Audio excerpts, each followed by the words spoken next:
Womenta. Good morning. It's my pleasure and my honor to be here with you today. So I've joined the company a few weeks ago. I've traveled already extensively in many of the different locations. And it's my pleasure today to share with this important assembly the views we have about 2023, both from an outside market perspective, if the slides are moving, very good, how we've done in 2023, and then I will share the presentation with our CFO, Ilkka Haran, on going into more details on what was our financial performance and outlook for 2024. So let's start with 2023 and what has happened in our world, in our industry, but let's take a broader perspective and look at the microeconomic dynamics that have been around us. And they are challenging.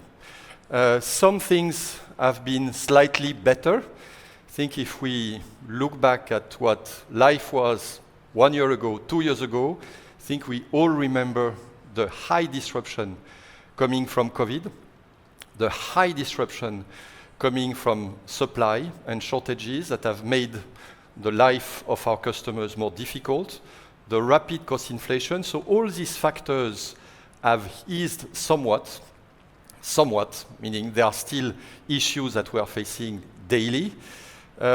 Some things still create uncertainty. Unfortunately, the war in Ukraine is still with us, and we are still facing challenges attached to that.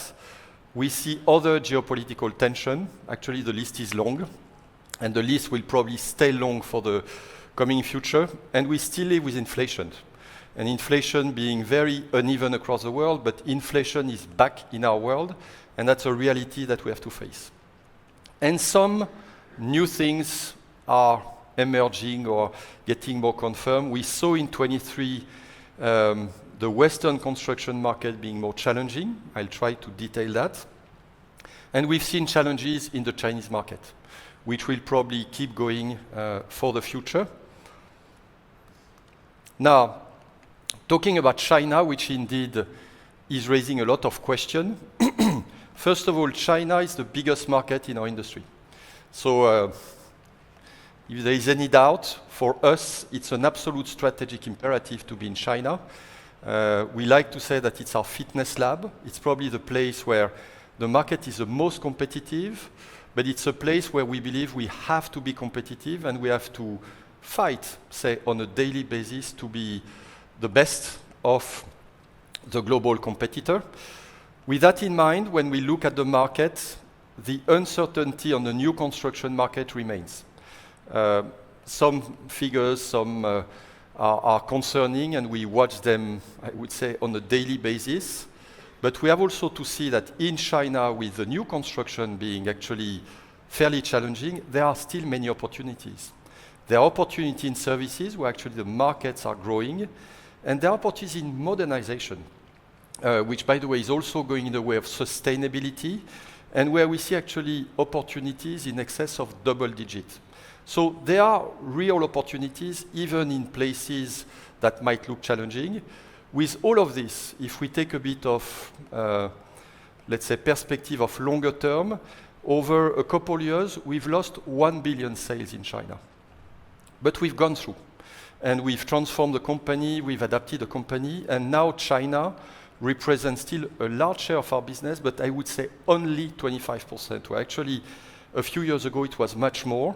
And we are working every day to make sure that we stay top of the game in China, because one, it's an important market. Second, it's pushing our team to be very strong, also for other markets. So it remains a place which is strategically extremely important for us. Talking about our markets, we like to divide our market into 12 sub-markets. We have 4 regions in KONEen, and we have 3 business lines.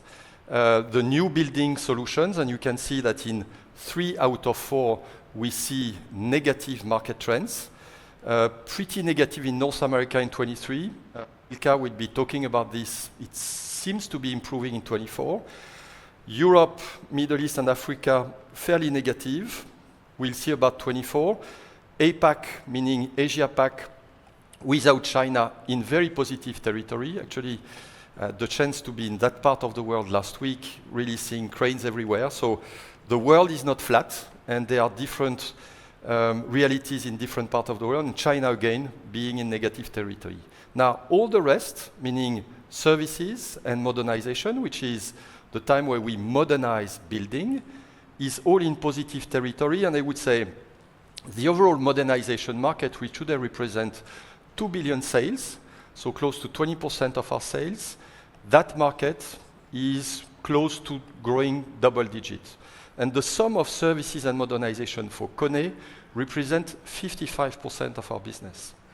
So when we look at our market, we tend to look at new building solutions because this is where we see in the newspaper the new construction, but the model of KONEen has been built for resilience and really to also look at managing the install base with services and driving modernization.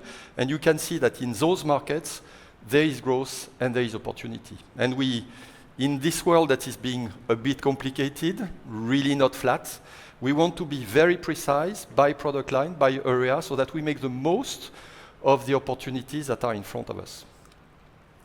So that's what in this slide, which is, yes, new building construction is challenging. For many companies that are purely attached to new construction, it is a big issue. I'm not saying it's not a point that we watch at KONEen, but we try to do the best we can, and actually, even in places like China, we've been taking share last year and actually being able to grow close to double digit in Q3 and Q4. But we also want to make sure that we are very mobilized on where opportunities are as market growth, which are again services and modernization.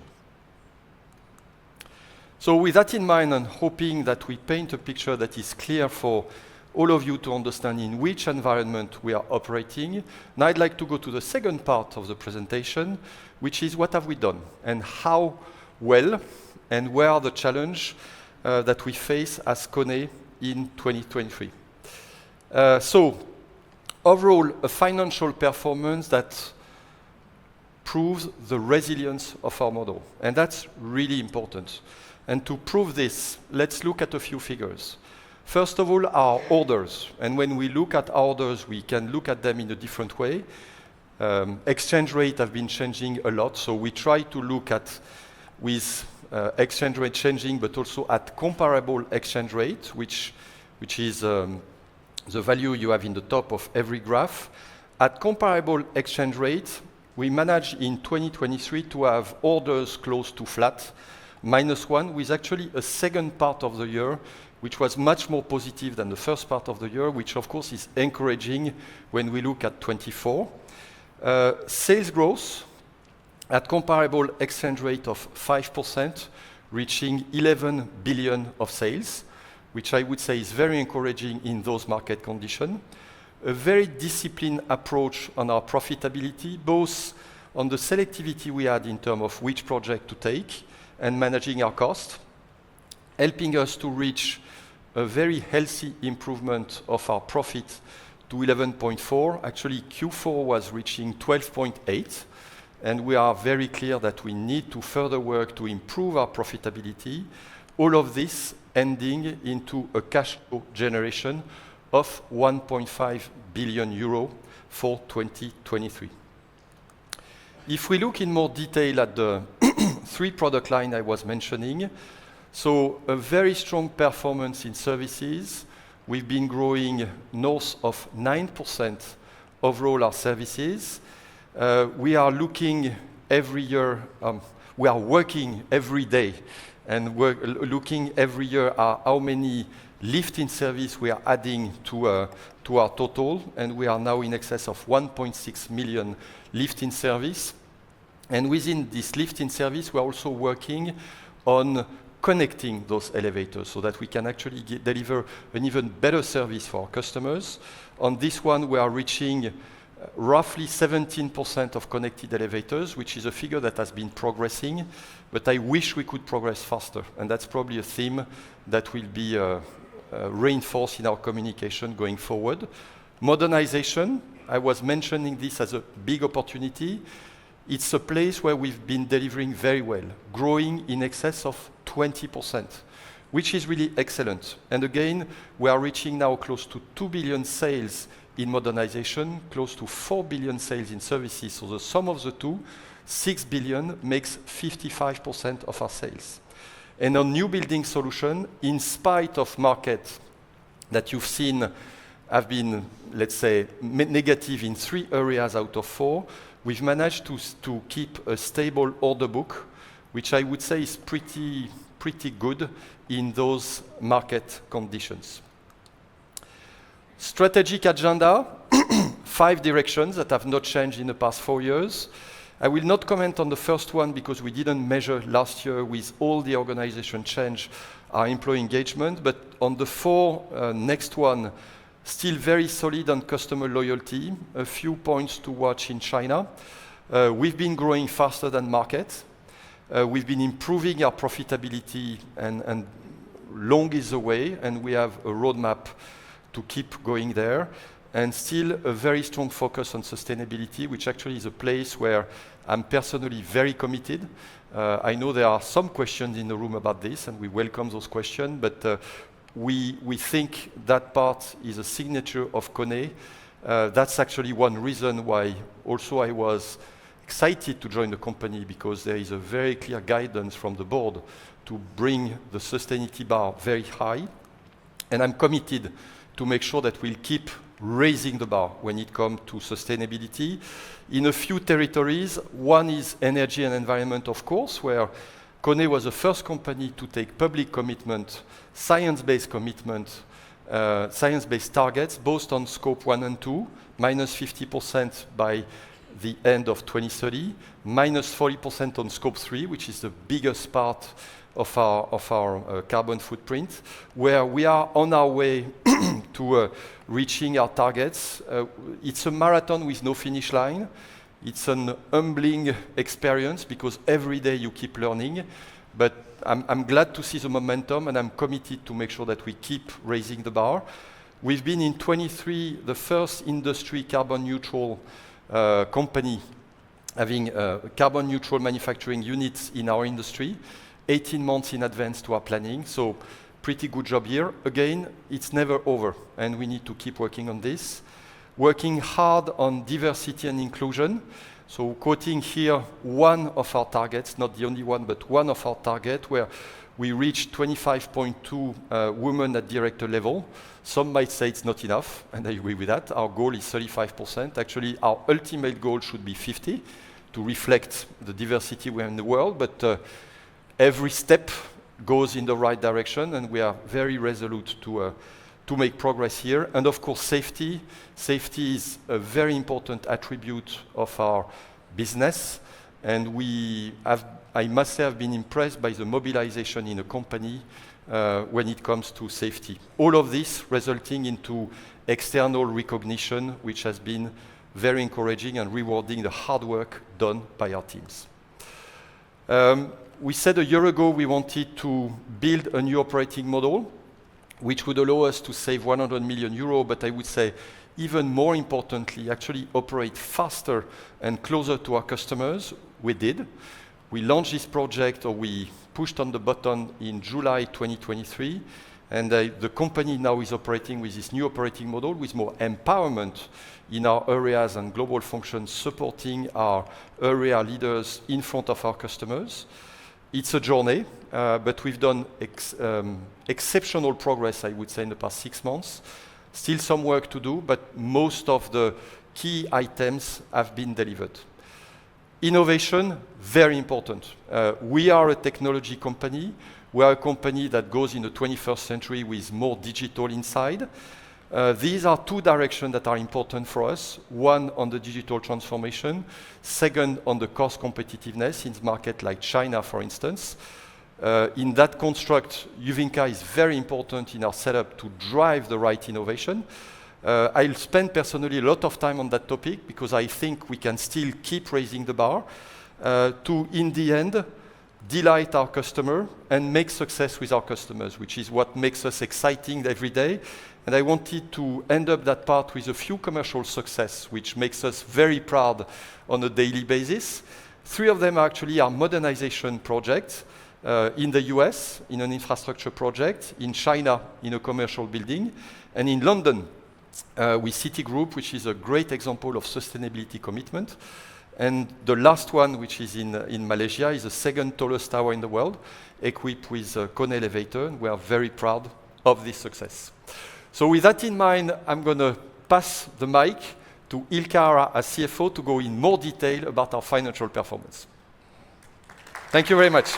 Kiitos. Thank you, Philippe. And it's my pleasure to go a bit more in detail with our financial performance in 23, and also look towards 24 and our outlook for the industry as well as our business. But let's start with orders received development in 23. And we'll wait for the slide to turn. Hard press, yes. So for orders received in 23, we had 8,578 million orders received for the full year. And as Philippe already said, on a reported basis, that's a decline of 6.1%. But when looking at it on a comparable basis, a decline of slightly over 1%. Where we did see good development clearly was on the modernization that we already talked about, providing good opportunities and significant growth in orders received. At the same time, in new building solutions, given the market weakness in construction, we did see our orders received declining in the year. But overall, from an order book point of view, we're in a good place, as I will talk about when we look at the 24 going forward. Then, about the sales. And our sales for the year 23 were 10,952 million. On a reported basis, a slight growth of 0.4%, but on a comparable basis, growing 5%. New building solutions sales declined 3%, given the order development in the market already earlier. In services, we saw very strong growth, over 9% growth, and that's clearly above the trend line that we've seen in the past, influenced by, of course, inflation enabling us to escalate prices slightly more than before, but also digital solutions providing growth opportunities for our services business, and overall elevate the base in our maintenance developing positively. But maybe the highlight for the year was, and not maybe, but certainly was the modernization, which saw its growth in sales being over 20%. And it is something which continues to provide good opportunities for us going forward as well. Then, how did this sales turn into profitability? And our profitability for the year, as already covered by Philippe, was 11.4%. And the total profits, adjusted EBIT, was 1,248 million. We did see 1.5 percentage point improvement in our profitability, which has been very much the focus after the cost increases that we saw in 22. Now we've seen pricing improving and also our cost being managed quite well in the year. If I look at the key drivers for this profitability improvement, first, growth, particularly the growth in services and modernization, supported our profitability. Also, as said, pricing for the orders that we have booked continues to develop positively, and as we're delivering those into sales, then we also see a positive contribution to our profitability. Also in year 23, we did see overall material cost declining, mainly driven by raw material development in the markets, but also our continuous focus on product cost competitiveness, as covered by Philippe on the innovation part already. And then with the operating model renewal that we implemented last year, we did see about half of the 100 million savings materializing into our profits in 23. The rest will then contribute positively in year 24. At the same time, overall inflation broadly impacting negatively our profitability in this environment. Then from profits then to cash flow. And our cash flow for the year continued to develop positively. No, I don't seem to get the slide turning. Yes, thank you. So cash flow for operations for the full year was 1,485 million. And we did see overall our net working capital being roughly stable when adjusting for the currency changes. And given the fact that in orders they were slightly down, that's to me a very good outcome. We did a good job in managing our receivables. They came down. And at the same time, payables actually contributed negatively. Their payables are on a fairly low level right now. But in this environment, this cash generation is good and healthy for the business for the year 23. So that's 23. Then looking at forward and our market outlook for 24. So as already covered in 23, we did see our new building solutions market being quite challenging. In the year 24, we expect it to be still challenging, but less than in 23. So especially the markets in North America, in Europe, and in China, there's still a slight decline, but clearly less than what we have experienced in 23. And we continue to see good opportunities in Asia Pacific, Middle East, and Africa. And the markets in services continue to provide good growth opportunities across the globe. The biggest growth more being in the Asian side, China continuing to grow well as Asia Pacific, Middle East, and Africa. And in modernization across the globe, we see good opportunities for growth. It's also good to note that with these geographical markets now, we're reflecting also our operating model. So now we split our operations to 4 geographies also within KONEen. So North America, Europe, Asia Pacific, Middle East, and Africa being one of the areas, and then China, the 4th one. But if I look at this total 4x3 matrix, we continue to see 9 of our 12 end markets providing good opportunities to develop the business positively going forward. Then moving to our business outlook for the year. So first, in sales, we expect our sales to be stable or growing slightly when measured in comparable exchange rates. And also we expect the improvement in adjusted EBIT to continue in 24, albeit with less tailwinds in 23. If we look at the then drivers for this performance, so first, what is supporting our performance? We continue to see strong growth, both the market but also for KONE in services and modernization business, contributing positively. We continue to have order book providing these orders with better pricing and margins now coming into sales and deliveries, which contributes positively to our performance. We have a strong order book to deliver on for the year 24, and we will see the benefit of the rest of the operating model renewal savings coming into our P&L. Then at the other side, what is burdening our performance?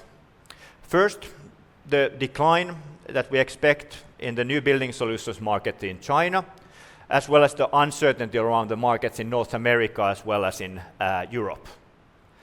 We expect the inflation, although coming down, to be persistent in our cost base. And we've also made a decision to increase slightly our investments to R&D and IT to support the innovation that we talked about already earlier.